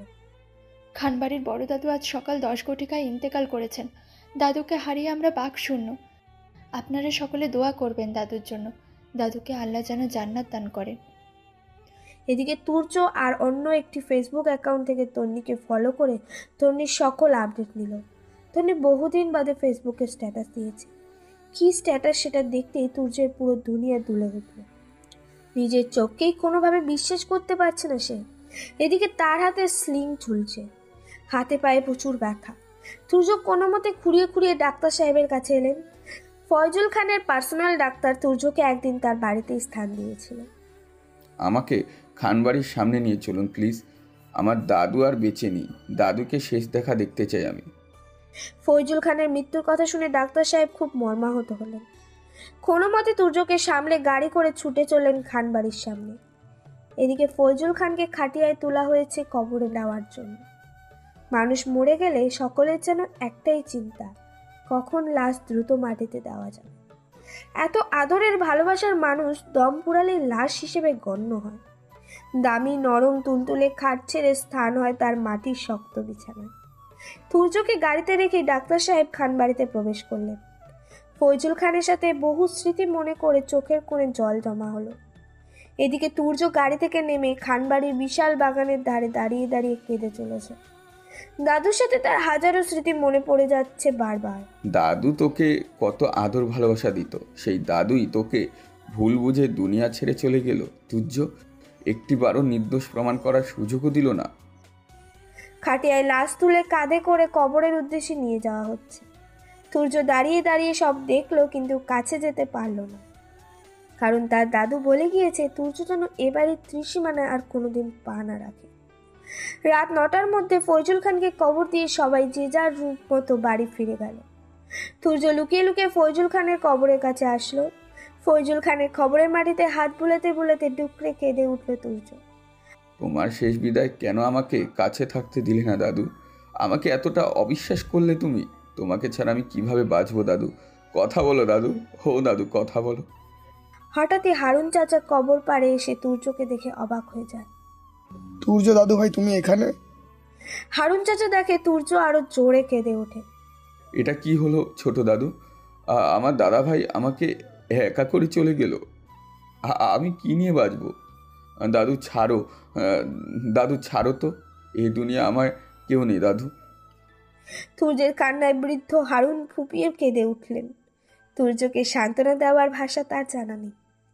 তোমাকে তাড়িয়ে দিয়েছে তোমার দাদু, ভালো থাকতে পারেনি দাদু। তোমার চিন্তায় তার বুকে ব্যথা শুরু হয়ে গিয়েছিল, কিন্তু বড় বৌমা যখন সকল প্রমাণ সামনে আনলো তখন তার মালিক নিজেকে ক্ষমা করতে পারেনি। ইকবাল খানের সাথে তর্কাতর্কি করতে গিয়ে হার্ট অ্যাটাক করে ফেলেন। অ্যাম্বুলেন্স এই মারা গিয়েছেন তিনি। এরা সকলেই খুনি হারুন দাদু। এরা আমার দাদা ভাইকে খুন করেছে। আমি এদের কাউকে ছাড়বো না, কাউকে ক্ষমা করব না আমি দাদু। হারুন চাচা তুর্যকে খানবাড়িতে ফিরিয়ে নেওয়ার জন্য বহু অনুরোধ করলেন। তোমার জন্য সারা বউ মনি ভালো নেই দাদু। তন্নি মেয়েটার দিকে তাকানো যায় না, তুমি প্লিজ ফিরে চলো। ওই নরকে আমি আর ফিরবো না দাদু। আমি আমার নিজের যোগ্যতায় বড় হব। আমি এই খানবাড়ির মানুষের চাইতেও বেশি টাকা কামাই করে দেখিয়ে দেব। বলেই তুর্য খুঁড়িয়ে খুঁড়িয়ে হারুন চাচার থেকে বিদায় নিয়ে চলে যায়। হারুন চাচা নিজের ব্যাগপত্র গুছিয়ে ড্রয়িং রুমে দাঁড়িয়ে আছে। সে কি চাচা, তুমি কোথায় যাচ্ছ? এই নরক বিদায় নিচ্ছি বাবা। এই নরকে কোনো মানুষ থাকতে পারে? সব মানুষের ভর্তি এই বাড়ি। তুমি প্লিজ যেও না কারণ চাচা, বাবাকে হারিয়ে আমরা একা হয়ে গিয়েছি। তুমি চলে গেলে আমরা শূন্য হয়ে যাব। বাড়িতে আর থাকতে চাই না, কারণ এ বাড়িতে আর থাকতে চাই না বাবা। অনেক কিছু সহ্য করে এ বাড়িতে ছিলাম তোমার বাবা আর তুর্যের জন্য, আজ তারা নেই আর আমি থেকে কি করব? কাউকে কিছু বলার সুযোগ না দিয়ে হারুন চাচা আবার বলে উঠল, তোমরা ঘোর পাপ করেছো বাবা, ঈশ্বর তোমাদের অবশ্যই কঠিন শাস্তি দেবে। বলেই হারুন চাচা তার সকল জিনিস নিয়ে বাড়ি ছেড়ে কাঁদতে কাঁদতে চলে গেলেন। এক সপ্তাহ কেটে গিয়েছে ফয়জুল খানের মৃত্যুর। জাহানারা বেগম আর তার ছেলের মধ্যে সেরকম কোনো শোকের আভাস দেখা যায় না, কিন্তু ইকবাল খান অনেকটাই ভেঙে গিয়েছে। আর এদিকে দাদু আর ভাই সমতুল্য তুর্যকে হারিয়ে সানা সারাক্ষণ কেঁদেই চলেছে শুধু। কেন এভাবে চলে গেলে বাবা? আমার পাপের কারণে তুমি চলে গেলে। শেষ ক্ষমাটাও চাবার সুযোগ দিলেন না। বেঁচে থাকতে তো আপনারা কেউই তার মূল্য করেননি, মৃত্যুর পর কেন এত আফসোস করছেন? নিজের শ্বশুরের সাথে একই অসভ্যতা মিসানা। হঠাৎই নিজের মায়ের কণ্ঠস্বর শুনতে পেয়ে খান্নার বেগ বাড়ে সানার। এসো মা এসো, দেখো তোমার মেয়ের কুকীর্তি, তার মিথ্যের বদনামে কি হয়েছে এই বাড়ির। দুজন মানুষকে একসাথে খুন করেছে তোমার মেয়ে। তোমার ওই জঘন্য মেয়েকে নিয়ে এক্ষুনি বিদায় হও। চলে যাওয়ার জন্য এখানে এসেছি নাকি? একদম ঘাটে গেড়ে সারা জীবন বসে বসে খাবো। ভালোই হয়েছে, দুই আপদ চিরতরে বিদায় হয়েছে। জাহানারা এতক্ষণ চুপ করেই ছিলেন। নিজের স্বামী তার ছেলের বউয়ের অতি দরদে জাহানারা বেগমের শরীরে ফোসকা পড়ে যাচ্ছে যেন। বুড়ো মানুষ, তার মধ্যে আগেরই অসুস্থ, মরে গিয়েছে, ভালোই হয়েছে। এটা নিয়ে এত সুখ দুঃখের কি আছে? হঠাৎই ইকবাল খান সপাটে জাহানারার গাড়ে এক চড় বসিয়ে দেয়। ঠাস। তুমি মানুষ নাকি জানোয়ার? তোমার সব কথা এতদিন মুখ বুজে সহ্য করেছি। আমার মৃত্যু বাবার সম্পর্কে আর একটাও কথা বলবে না। একটাও কথা বললে টেনে জিভ ছিঁড়ে ফেলবো। সকলের কথা কাটাকাটির মাঝে খান বাড়ির পার্সোনাল উকিল বাড়ির ভেতরে প্রবেশ করেন। গলা খাকরি দিয়ে সকলের উদ্দেশ্যে বলে ওঠেন, আসবো? উকিল সাহেবকে ব্রিফকেস হাতে দাঁড়িয়ে থাকতে দেখে জাহানারা বেগম সহ তার দুই ছেলে চকচক করে ওঠে। মোনা আর রুনা খানও খুশিতে গদগদ হয়ে যায়। আরে উকিল সাহেব, আপনি এই সময়ে? আমার আরো আগেই আসার কথা ছিল, বিভিন্ন কর্মব্যস্ততার জন্য আসতে পারিনি। তা কি মনে করে এ বাড়িতে পায়ে ধুলো দিলেন উকিল সাহেব? কোনো খুশির সংবাদ আছে নাকি? খুশি নাকি দুঃখ সেটা আপাতত বুঝতে পারছি না, তবে কিছুক্ষণের মধ্যেই বুঝে যাব। ইকবাল খান নিজের চোখের জল মুছে উকিলের উদ্দেশ্যে বলে ওঠেন, আসুন উকিল সাহেব, বসুন। আমি এখানে বসতে আসিনি, এসেছি কিছু এমার্জেন্সি কথা সারতে। কি কথা উকিল সাহেব? সোফায় বসতে বসতে উকিল সাহেব তার ব্রেকফাস্টটি খুললেন। এরপর একটি উইল বের করে সকলের উদ্দেশ্যে বলে উঠলেন, এটি ফয়জুল খানের শেষ উইল। ওনার মৃত্যুর আগে উনি ওনার সকল সম্পত্তি লিখে দিয়ে গেছেন। সম্পত্তির কথা শুনে সকলের চোখ চকচক করে উঠল। একজন আরেকজনকে গুঁতো মেরে উকিলের কথার দিকে দৃষ্টি প্রয়োগ করল। বাহ, বুড়োটা মরার আগেই তাহলে সম্পত্তি লিখেই মরেছে, আর কোনো ঝামেলাই রইল না। উল্টা কি আমাদের সম্পত্তি ভাগের উকিল সাহেব? আমাদের সম্পত্তি মানে? বাবা আমাদের সকলের জন্য সম্পত্তি লিখে দিতে চেয়ে। কিন্তু উনি তো আরো বছর দুয়েক আগেই বাড়ির মেজো ছেলে তুর্যের নামে সবকিছু লিখে দিয়েছেন। উকিল সাহেবের কথায় সবাই যেন আকাশ থেকে পড়ে। সকলেই বাকশূন্য হয়ে উকিলের দিকে তাকিয়ে থাকে। আপনার মনে হয় কোথাও কোনো ভুল হচ্ছে উকিল সাহেব? না, আমার তো ভুল হবার কথা না। এই যে দেখুন উইল, চাইলে আপনারাও পড়ে দেখতে পারেন। আর্য দৌড়ে এসে উকিলের হাত থেকে উইলটা এক প্রকার কেড়ে নিয়ে পড়তে শুরু করলো। আমি আমার স্থাবর অস্থাবর সমস্ত সম্পদ সজ্ঞানে আমার নাতি তুর্যের নামে লিখে দিলাম। তুর্য ছাড়া আর কেউ এই সম্পদ ভোগ করতে পারবে না। এই কথা শুনে জাহানারা গলা শুকিয়ে যায়। শেষ পর্যন্ত ভিখারিটাকে বুড়োটা সব দিয়ে দিল। এ বাড়ির কোনো কিছুতেই আমাদের ভাগ নেই।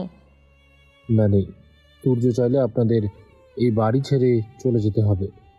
খানবাড়ির সকল প্রপার্টির মালিক এখন থেকে তুর্য। সানা উকিলের কথা শুনে খুশিতে কেঁদে দেয়। দাদু, আপনি পৃথিবীর সবচেয়ে ভালো কাজটাই করে গিয়েছেন। এসব কিছু মোনা আর রুনা খান দাঁড়িয়ে দাঁড়িয়ে দেখছিল। হঠাৎই মোনা বলে ওঠে, বললেই হলো নাকি সব কিছুর মালিক তুর্য? চাইলেও তো উইল বদলানো যায়। উকিল সাহেব মোনার কথায় হাহা করে হাসলেন। এরপর মোনাকে কঠিন স্বরে বললেন, আপনি কে তা আমি জানি না, জানার আগ্রহ নেই, কিন্তু আমার মনে হচ্ছে আপনি খুব কুটিল প্রকৃতির মেয়ে মানুষ। মেয়ে এমন অপমানে রুনা খান কিছু বলতে নিবে তার আগেই সূর্য বলে ওঠে, উকিল সাহেব, কোনোভাবে কি তুর্যের নাম পরিবর্তন করে আমাদের নাম বসানো যায় না? হ্যাঁ, অবশ্যই আপনাদের নাম বসানো যাবে। উকিলের মুখের কথা শুনে সকলের চোখ চকচক করে ওঠে। আসলে উকিল সাহেব ছেলেটি আমাদের কেউ নয়, বাবা রাস্তা থেকে তুলে এনেছিলেন। আপনি প্লিজ ওই ছেলের নামে পাল্টে সবকিছু আমাদের নামে করে দিন। ওই ছেলেটিকে ডাকুন। ওই ছেলেটি না স্বাক্ষর দিলে সম্পত্তির কানা করিও আপনারা কেউ পাবেন না। তুর্যের স্বাক্ষরের কথা শুনে সকলের পায়ের নিচের মাটি সরে গেল। যেই তুর্যকে মিথ্যা অপবাদে ঘাড় ধাক্কা দিয়ে ইচ্ছে মতো মেরে এ বাড়ি থেকে বের করে দেওয়া হয়েছে, সেই তুর্যকে কোথায় পাবে? তুর্য মনে মনে প্রতিজ্ঞা করে নিয়েছিল যেভাবেই হোক সে কোটিপতি হয়ে প্রতিষ্ঠিত হয়ে খানবাড়ির মানুষকে চোখে আঙুল দিয়ে দেখিয়ে দেবে সে কোনো ভিখারি না, রাস্তার ছেলেও না। হয়েছে তাই। কেটে গিয়েছে চোখের পলকে 5টি বছর। সেদিনে সেই ছোট্ট তুর্য আজ 29 বছর বয়সের তাগড়া যুবক। সে এখন আর সাধারণ কোনো ছেলে নয়, সে এখন তুর্য চৌধুরী নামে পরিচিত। শহরের সবচেয়ে নামকরা বিজনেসম্যান, চৌধুরী গ্রুপ অ্যান্ড কোম্পানির মালিক তুর্য চৌধুরী, যাকে সবাই এক নামে চেনে। তুর্য চৌধুরীর টাকা আর ক্ষমতার কাছে খানবাড়ি কিছুই না। পুরো খানবাড়ি সহ তাদের সমস্ত প্রপার্টি এক চুটকিতে কিনে নেবার ক্ষমতা রয়েছে তুর্য। মনে মনে হয়তো আপনারা ভাবছেন, হঠাৎই তুর্য কীভাবে রাতারাতি এমন কোটিপতি হলো? ওই যে ডাক্তার সাহেব তুর্যকে আশ্রয় দিয়েছিল, মনে আছে? তার একটা ডাউন লস মার্কেটের কাপড়ের বিজনেস ছিল। তুর্য সেই কোম্পানিকে তার শ্রম আর বুদ্ধির জোরে 2 বছরের মধ্যে প্রচুর লাভবান করে ফেলে। তাই শুধু নয়, সেই প্রফিটের টাকা দিয়ে তুর্য আরেকটি কোম্পানি কিনে ফেলে, সেটাও অনেক লাভবান হয়। সেই ডাক্তার সাহেবের ছেলেই রুদ্র। রুদ্র আর তুর্যের কঠিন পরিশ্রমে আজ শহরের চৌধুরী অ্যান্ড কোম্পানির রাজত্ব করে চলেছে। ডাক্তার সাহেব খুশি হয়ে দ্বিতীয় কোম্পানিটা তুর্যকে সাথে সাথেই লিখে দিয়েছিলেন। তুর্যকে নিজের ছেলের মতো ভালোবাসেন ডাক্তার সাহেব। রুদ্র আর তুর্য তার কাছে অনেক আদরে। খাতা কলমেও তিনি তুর্যকে নিজের ছেলে হিসেবে পরিচিতি দেন। এদিকে খানবাড়ির সকলে হন্যে হয়ে তুর্যকে খুঁজে চলেছে। আর্য বিভিন্ন পুলিশ ইন্সপেকশন এর মাধ্যমে তুর্যের খোঁজ চালিয়ে যাচ্ছে, কিন্তু ফলাফল শূন্য। কোথাও তুর্যকে খুঁজে পাওয়া যাচ্ছে না। ছেলেটা গেল কোথায়? অনেক খোঁজ নিয়েছি বাবা, ছবি চাপিয়ে ওয়ান্টেড পোস্ট সহ দিয়েছি, কিন্তু কেউ খুঁজে পাচ্ছে না। চেনা পরিচিত সকলের মাধ্যমে এমন কোনো জায়গা বাদ রাখেনি বাবা। আমার মনে হয় ভিখারিটা মরে গিয়েছে। যে মার ওকে মারা হয়েছে সেই মারে বেঁচে থাকা মুশকিল। মরে গিয়েছে, ভালোই হয়েছে, সম্পত্তি নিতে আসবে না। জাহানারা কোথায় সকলে আশ্বস্ত হয়, কারণ তুর্য বেঁচে থাকলে এতদিনের সম্পত্তির ভাগ নেওয়ার জন্য চলে আসতো, তা না হলেও ফয়জুল খানের মৃত্যুতে ঠিক আসতো। যেহেতু এর কোনোটাই হলো না, তার মানে সে বেঁচে নেই। কিন্তু উকিলের কথা অনুযায়ী এই বাড়িতে থাকতে পারলেও ব্যাংকে জমানো একটি টাকাও তারা কেউ খরচ করতে পারবে না। কোন সূর্য, অনেক আরামে খেয়েছো, আর হবে না। সম্পদ বলতে আমাদের কিছুই অবশিষ্ট নেই। তাই বলছি, কোনো কাজ খুঁজে নাও, চাকরি করো। নিজেদের কোম্পানি ফেলে মানুষের ওখানে কেন চাকরি করব বাবা? কারণ কোম্পানির সকল লাভ লস তুর্যের অ্যাকাউন্টে গিয়ে জমা হবে। সেখান থেকে 1 টাকাও তুমি বের করতে পারবে না, কারণ অ্যাকাউন্ট লক। আমার ছেলে এসব করতে পারবে না। ও কোনোদিন কষ্ট করেছে নাকি? তাই নাকি? তাহলে নিজের ভাইদের কাছ থেকে নিজের ভাগের সম্পত্তিটা লিখে এনো, তারপর নিজের ছেলেদের বসিয়ে বসিয়ে খাইয়ে দিও। মা, এখন জেদাজেদির সময় নয়। আমাদের প্রচুর ক্রাইসিস চলছে। ভেতরে শেষ হয়ে গেলেও বাইরে মানুষকে কিছুই প্রকাশ করা যাবে না। তাই বলছি, দয়া করে মুখ বন্ধ রাখো। আমার মুখ না হয় বন্ধ করলি, নিজের বউয়েরটা কিভাবে করবি? আমার বউ সম্পর্কে আর কোনো কথা তোমার থেকে শুনতে চাই না মা, প্লিজ। এমনিতেই অনেক চিন্তার মধ্যে আছি। দয়া করে সংসারে নতুন কোনো অশান্তি এনো না। ছেলের এমন অপমানজনক কথায় লজ্জায় লাল হয়ে গেলেন জাহানারা। যেই ছেলে মায়ের ভক্ত ছিল, সেই ছেলে এখন কথায় কথায় মুখের জবাব দেয়। এদিকে সানা আর তন্নি বসে আছে। তন্নি অঝরে কেঁদেই চলেছে। তুর্য যাওয়ার পর থেকে এই কান্না শুরু হয়েছে। এখনো তন্নি নিজেকে সামলে উঠতে পারেনি। এভাবে কাঁদিস না তর্নি, তুর্য ঠিক ফিরে আসবে। তুর্য তোকে ভুলে এতদিন থাকতে পারবে না। তুর্য আমাকে ভুলে গিয়েছে ভাবি, না হলেও এতদিনে ঠিকই ফিরে আসতো। তুর্যকে ছাড়া আমার নিঃশ্বাস নিতে অনেক কষ্ট হয় ভাবি। মনে অনেক কষ্ট নিয়ে ওই বাড়ি ছেড়ে চলে গিয়েছে। আমরা সবাই ওকে অবিশ্বাস করেছি। সেই অভিমানে ও আমাদের সাথে যোগাযোগ বন্ধ করেছে। ও আমাকে একটা কল তো করতে পারতো, আমার একটা খোঁজ নিতে পারতো। আমি তো ওকে কখনো ভুল বুঝিনি। আমার ভালোবাসার কোনো দামই সে দেয়নি। সানা কোনোরকম তন্নিকে সান্ত্বনা দিয়ে উঠে চলে যায়। যেই আগুন দীর্ঘ 5 বছর ধরে বুকের মাঝে জ্বলেছে, তাকে আর সান্ত্বনায় নিভবে? অফিসের কাজে তুর্য একদিন একটা গ্রামে যায়, আর সেখানে সে তাদের বাড়ির পরিচিত হারুন চাচাকে দেখতে পায়। হারুন চাচা রাস্তায় মাটি খোঁড়ার কাজ করছে।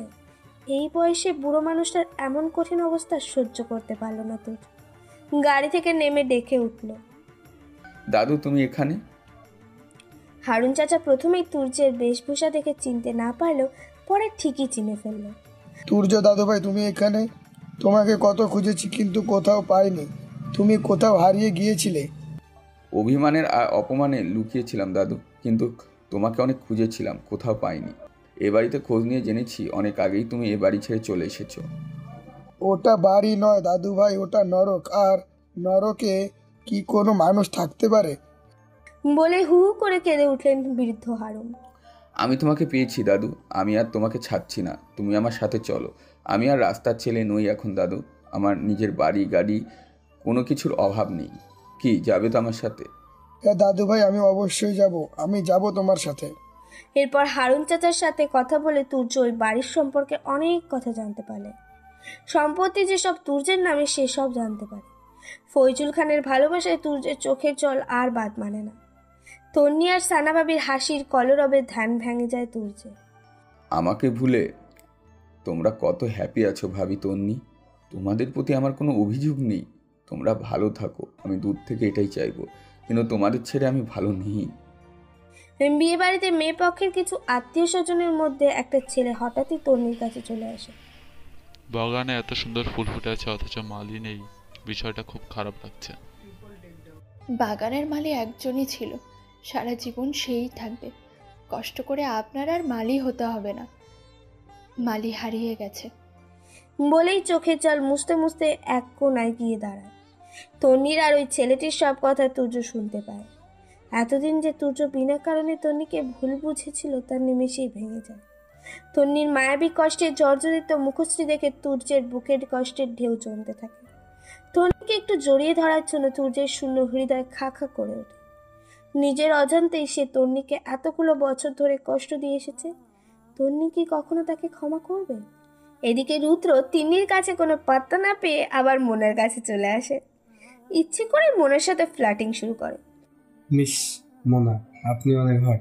আপনার সিল্কি চুলগুলো ছুঁয়ে দেবার জন্য মন বেকুল হয়ে যাচ্ছে আমার।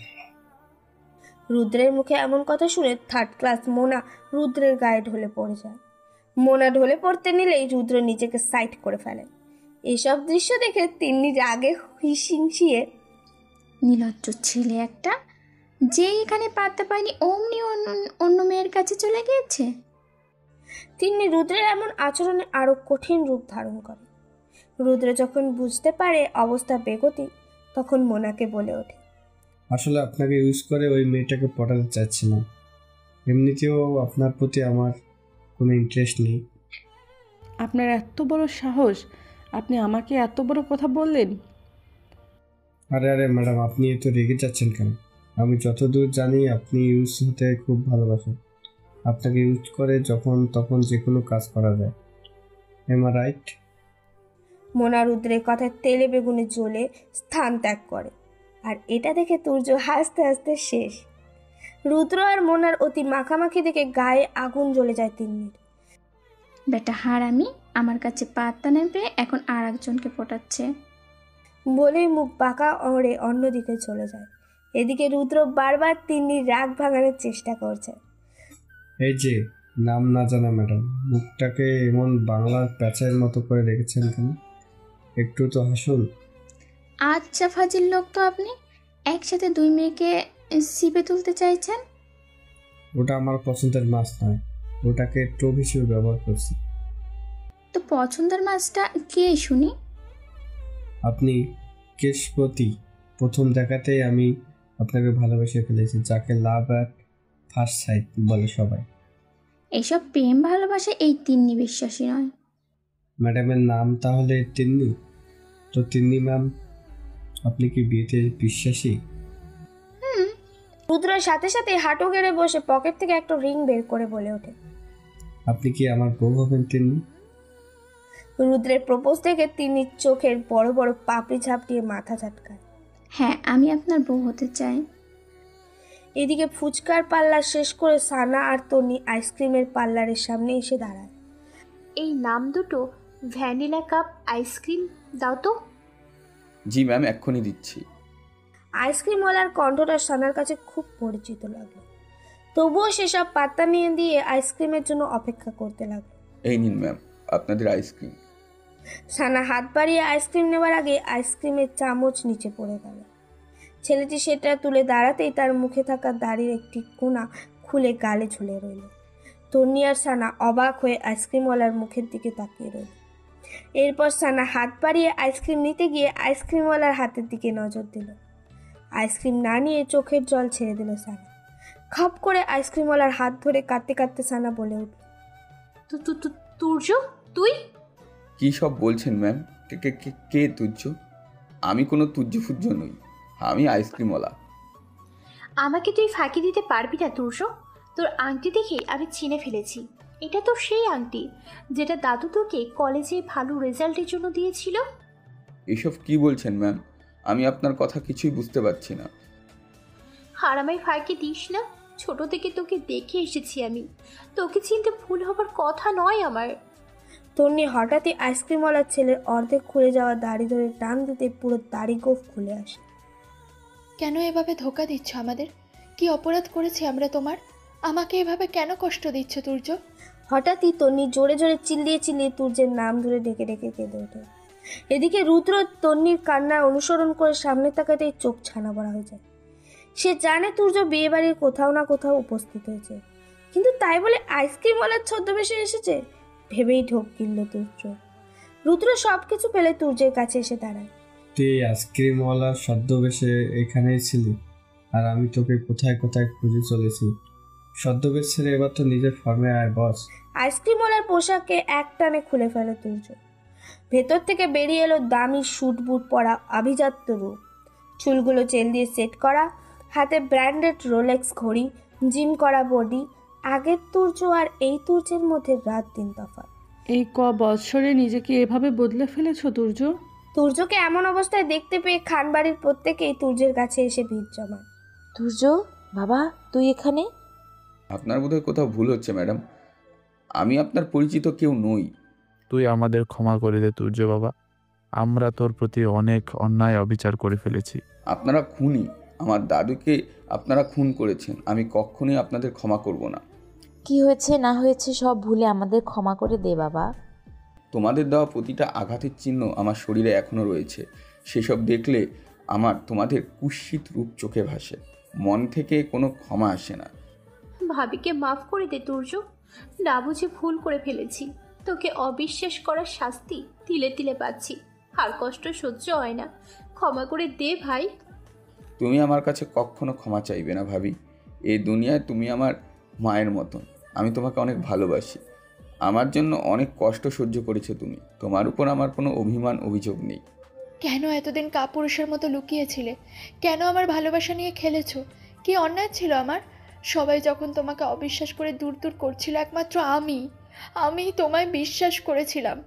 আমার এই অগাধ বিশ্বাসের এই প্রতিদান দিলে তুমি তুর্য। আমার কথাটা তো শুনবে তন্নি। কোনো বেইমান স্বার্থপরের কথা শোনার ইচ্ছা আমার নেই। তুর্য তন্নির হাত ধরে কেঁদে বলে ওঠে, প্লিজ তন্নি, বুঝার চেষ্টা করো। আমি তোমাকে সবসময় ফলো করতাম, তোমার সকল খবর রাখতাম, কিন্তু তোমার সামনে দাঁড়ানোর সৎ সাহস আমার ছিল না। তোমার মতো প্রতারকের কাছ থেকে আর কোনো বানানো গল্প শুনতে চাই না। বলেই চোখের জল মুছতে মুছতে বিয়ের আসর ছেড়ে বেরিয়ে যায়। এদিকে খানবাড়ির প্রত্যেকের মনে একই প্রশ্ন করছে, তুর্য কিভাবে এত বড় লোক হলো? ভাইয়া, তুমি এত টাকা পয়সার মালিক কিভাবে হলে? কেন তোর জ্বলছে? তোর সাফল্য জানার খুব আগ্রহ হচ্ছে বাবা। বাবা না ডেকে তুর্য চৌধুরী বলুন। আর আমি আমার এই সফল পরিশ্রম আর মেধা খাটিয়ে অর্জন করেছি। এই অমানুষগুলোর সাথে তুর্যের আর 1 মিনিটও কথা বলতে ইচ্ছে করছে না, তাই তুর্য রুদ্রকেও ডেকে উঠল।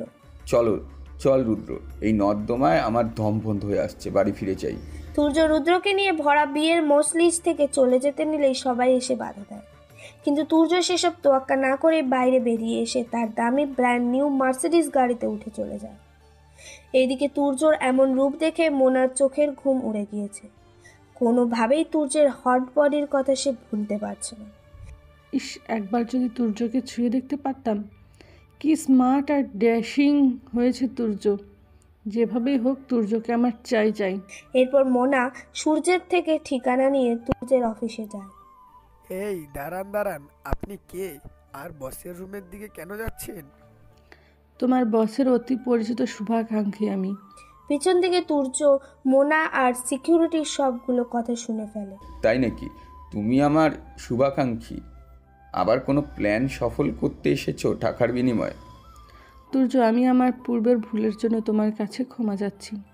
আমি ভুল করেছি, আমাকে ক্ষমা করে দাও। ভালো এখান থেকে বেরিয়ে যাও, না হলে সিকিউরিটি দেখে ঘাড় ধাক্কা দিয়ে বের করে দেব। প্লিজ তুর্য, আমি সত্যিই লজ্জিত। তোমাকে দেখার পর আমার ঘুম হারাম হয়ে গিয়েছে।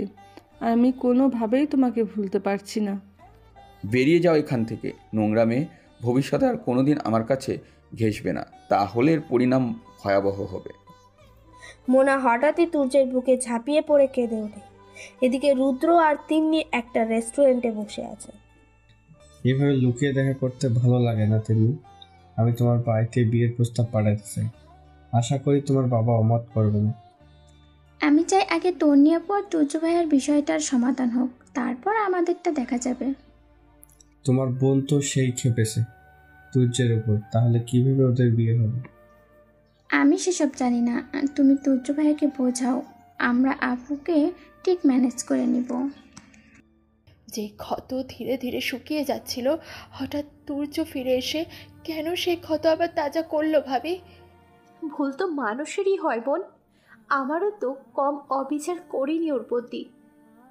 তুর্যের হয়ে আমি তোর কাছে ক্ষমা চাইছি, প্লিজ তুর্যকে ক্ষমা করে দে। তুমি যখন এত করে বলছো, আমি বিষয়টা ভেবে দেখবো ভাবি। তুর্যকে একটি রেস্টুরেন্টে ডেকেছে সানা। তন্নি অনেক ভেঙে পড়েছে তুর্য, আমি অনেক বুঝিয়েছি ওকে। তুই চাইলে আমি ওদের বাসায় বিয়ের প্রস্তাব পাঠাতে পারি। আমি তন্নিকে ছাড়া বাঁচতে পারবো না ভাবি, যেভাবেই হোক তন্নিকে পাওয়ার ব্যবস্থা করে দাও প্লিজ। এদিকে তন্নিদের বাড়িতে সানা আর ডাক্তার সাহেব বিয়ের প্রস্তাব নিয়ে এসেছে। তন্নির মা বাবা এক বাক্যে তন্নিকে তুর্যের কাছে বিয়ে দেওয়ার জন্য রাজি হয়ে গিয়েছে। আপনারা রাজি থাকলে আমি তিন্নি মামনির সাথে আমার আরেক ছেলে রুদ্রের বিয়ে দিতে চাই। এ তো খুব আনন্দের সংবাদ। রুদ্রকে আমরা দেখেছি, তিন্নি রাজি থাকলে আমাদের কোনো আপত্তি নেই। ঠিক আছে মিস্টার ইরফান, আগে তন্নি আর তুর্যের বিয়েটা হোক, তারপর তিন্নি আর রুদ্রের বিয়ে নিয়ে ভাবা যাবে। আজকে তাহলে উঠি। সানা আর ডাক্তার সাহেব সকল আলাপ আলোচনা শেষ করে উঠে দাঁড়ালেন। এদিকে তুর্যের কাছে ইকবাল খান, জাহানারা, সূর্য আর আর্য বারবার ক্ষমা চেয়ে যাচ্ছে। তুর্য নরম মনের মানুষ বিধায় বারবার তাদের অপমান করে এড়াতে পারছেন না। তুই তোর দাদু মরার আগে সমস্ত প্রপার্টি তোর নামেও করে দিয়ে গেছিল। উকিলের থেকে ওগুলো গ্রহণ করে আমাদের প্রাপ্যমুক্ত করে দে। আমার কোনো টাকা পয়সা প্রপার্টির প্রয়োজন নেই বাবা, আল্লাহ আমাকে অনেক কিছুই দিয়েছেন।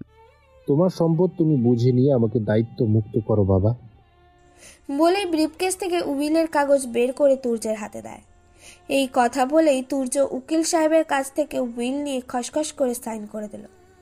উকিল সাহেব, আমি আপনার এই প্রপার্টি সমান ভাগে আমার 2 ভাইয়ের নামে লিখে দিতে চাই, আর বাকি আমার নামে যে অংশ থাকবে সেটা আপনি অসহায় কোনো চ্যারিটিতে দিয়ে দিবেন।